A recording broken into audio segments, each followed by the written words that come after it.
Functional ovarian cysts are a common etiology for acute pelvic pain, and these can be divided into follicular cysts, which develop because of failure of involution of a developing follicle, typically up to 4 centimeters. And while these are usually asymptomatic, they may lead to pain due to leakage, torsion, or hemorrhage. This is the typical appearance of a follicular cyst. This is very common. This is a physiologic or functional cyst. It's lined with granulosa cells, and the cyst forms when the follicle fails to rupture or regress. Another common functional cyst is known as the corpus luteum cyst, and this is caused by continued growth of the corpus luteum after ovulation. These tend to be slightly larger, typically 4 to 6 centimeters. And typically they cause local pain and delayed menses due to progesterone secretion. A corpus luteum cyst is often the underlying mass when adnexal torsion occurs. Another thing is the corpus luteum cyst may rupture and cause hemoperitoneum. When we speak of hemorrhagic cysts, we're talking in most cases about corpus luteum cysts that have bled internally. Well, what about the sonography of these hemorrhagic cysts? It's important to realize that the appearance depends on the extent of bleeding and the stage at imaging. We may see a smooth, unilocular cyst filled with low-level echoes. We may see a septated cyst with irregular walls. A cyst that contains organized blood may simulate a solid mural nodule. And the organizing blood may appear as strands of linear density with a lace-like pattern or bizarre shapes of retracting clots within a cyst. In all cases, it must be emphasized that there should be no internal vascularity. The walls of a hemorrhagic cyst are often vascular, but none of the bizarre central organizing blood clot should be vascularized. The extent of hemoperitoneum is variable. Occasionally one may need to use transabdominal ultrasound in order to assess the extent, because occasionally the hemorrhage will extend up into the abdomen. And here is an example of a hemorrhagic cyst.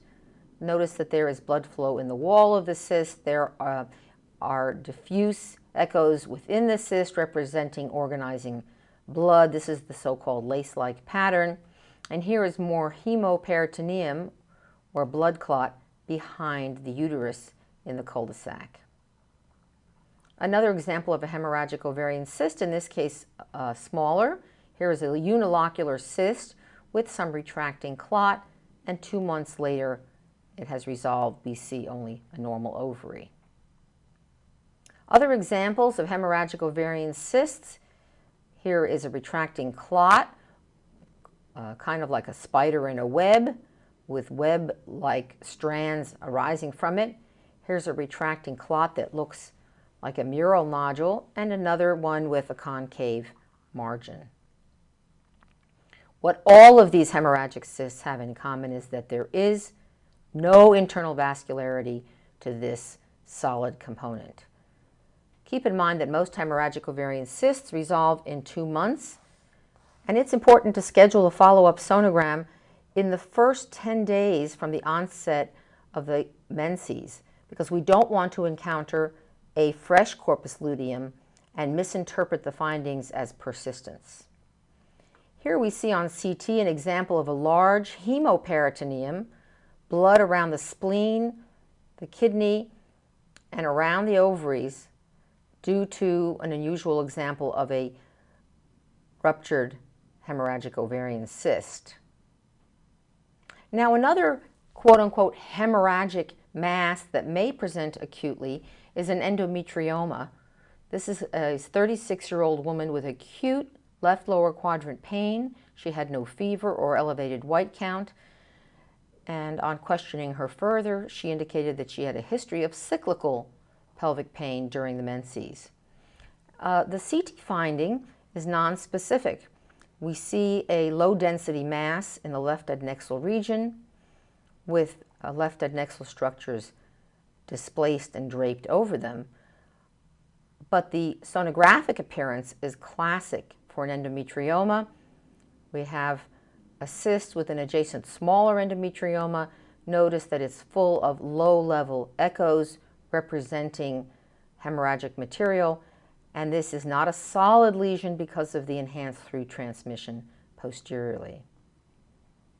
In this example, we have bilateral ovarian endometriomas.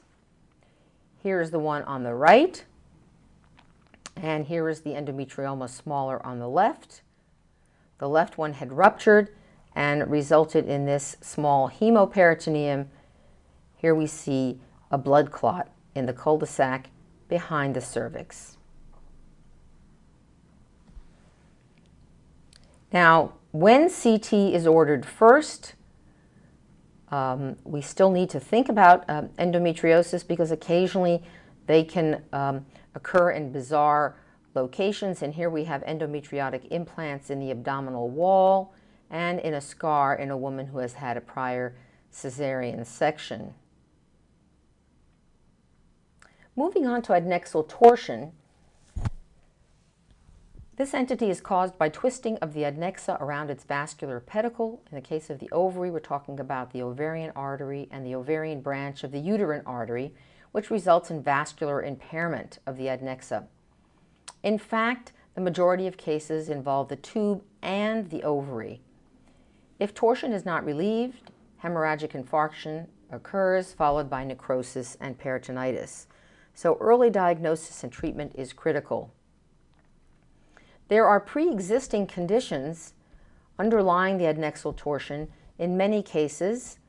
In 50 to 80%, there's an underlying cyst, often simply a corpus luteum cyst. It may be a neoplasm, benign or malignant, or it may be due to previous surgery, which resulted in adhesions and as the underlying etiology of the torsion.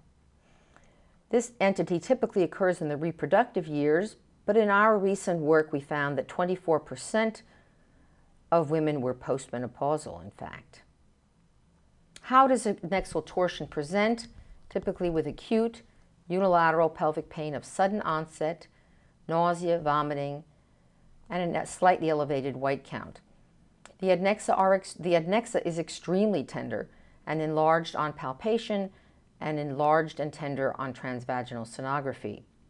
Keep in mind that adnexal torsion is not an all or none entity because of various degrees of torsion and also because of spontaneous torsion and detorsion, or so-called intermittent torsion. The clinical presentation may be atypical, confusing. Our patients may often, in the cases of atypical torsion, patients may say, I've had this before, it went away, this is the second or third time this has happened. The sonographic findings are variable depending upon the duration and degree of torsion. Intermittent torsion causes variable findings on color and spectral Doppler. And also, what we're going to see depends on the nature of any underlying adnexal mass which caused the torsion. And so clearly, whether we're going to be seeing a solid mass or a cystic mass depends on the nature of that underlying mass. The ovary must be enlarged. It is frequently abnormally located above or behind the uterus. Now, there is a so-called classic appearance of the enlarged ovary with prominent heterogeneous stroma and small peripheral follicles. This classic presentation, in fact, is seen in the minority of patients. So here's an example of a transvaginal sonogram. This is the uterus with the endometrium. On transabdominal ultrasound, we were more readily able to appreciate a large cystic structure and then what looks like a rather large ovary. So here we have a cyst and next to it a swollen ovary that measured approximately 8 centimeters in maximum diameter. And here are the findings on CT. This is the uterus, the bladder. Here was the swollen ovary, and this torsion occurred because of this large para-ovarian cyst. In this example, at surgery, the right ovary was torsed 3 to 4 times, and yet we still have arterial signal within the ovary. This 35-year-old woman presented with sudden onset of pelvic pain. Here is her right ovary with normal vascularity and her left ovary with little, if any, vascular flow.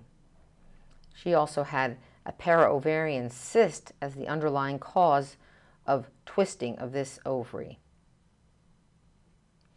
Here's another unusual case of a para-ovarian cyst as an underlying cause of ovarian torsion. So when I say that there is an underlying mass, it can either be in the ovary or adjacent to the ovary and cause the ovary to twist with it. Notice that the uterus is deviated to the left because of the twisting of this adnexa. This is the enlarged, torsed left ovary, and here's the para-ovarian cyst which caused this torsion. We see a little bit of fluid in the cul-de-sac. And this is the corresponding sonogram of the edematous, devascularized left ovary.